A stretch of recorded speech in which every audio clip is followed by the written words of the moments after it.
जरा नवीन बाबू को कहीं खड़े कर दीजिए और उनको बिना कागज लिए उनको कहिए कि आप उड़ीसा के जिलों के नाम बोलिए और जिलों के कैपिटल के नाम बोलिए।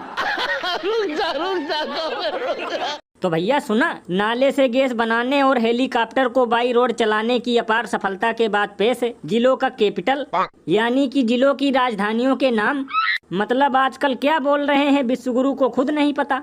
लल्लन भैया, इसीलिए तो इस पर महान कवि बाबा लपेटू दास ने कहा है कि सड़क और स्टेशनों का नाम बदलते बदलते अब ढूंढने लगे जिले की राजधानी। ऐसी गजब है जुमला गुरु की कहानी।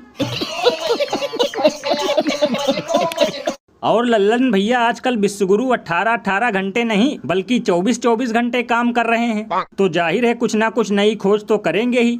और हो सकता है कुछ दिनों बाद ये चीन और अमेरिका से भी 1-2 दर्जन भारत निकाल लाएं। वैसे लल्लन भैया, जुमला पार्टी वालों से मैं बस यही कहना चाहूँगा कि समय समय पर इन्हें देते रहिए नींबू पानी, वरना ये गाँव की भी ढूंढने लगेंगे राजधानी।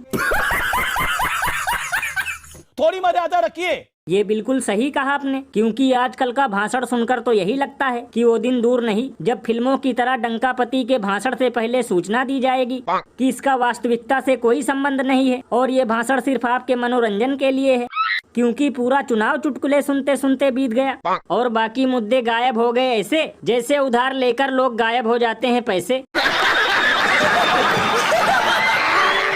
और अभी तो रुको, क्लाइमैक्स अभी बाकी है। सूत्र बचाना है कि नहीं?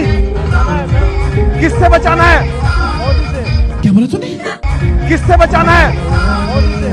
मोदी से बचाना मंगलसूत्र को। आप मेरे जमीर को चोट पहुंचा रहे हैं। तो भैया देखा, पहले मैं सोचता था कि अंधभक्तों में दिमाग ही नहीं होता है, लेकिन ये सब सुनकर तो यही लग रहा है कि इनमें भी दिमाग होता है, क्योंकि अब इन्हें भी पता चल गया कि आखिर मंगलसूत्र को खतरा किस महापुरुष से है।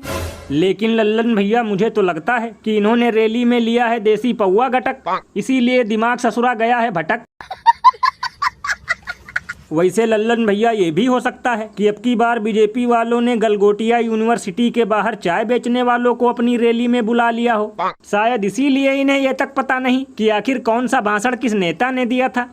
ये बिल्कुल सही कहा आपने। वैसे भैया, अगर अपने देश के लोग नेताओं के झूठे और फरेबी भाषण पर ऐसे ही खटिया खड़ी करना शुरू कर दें तो और तो छोड़ो, बेचारों को एक बीड़ी तक नहीं मिलेगी।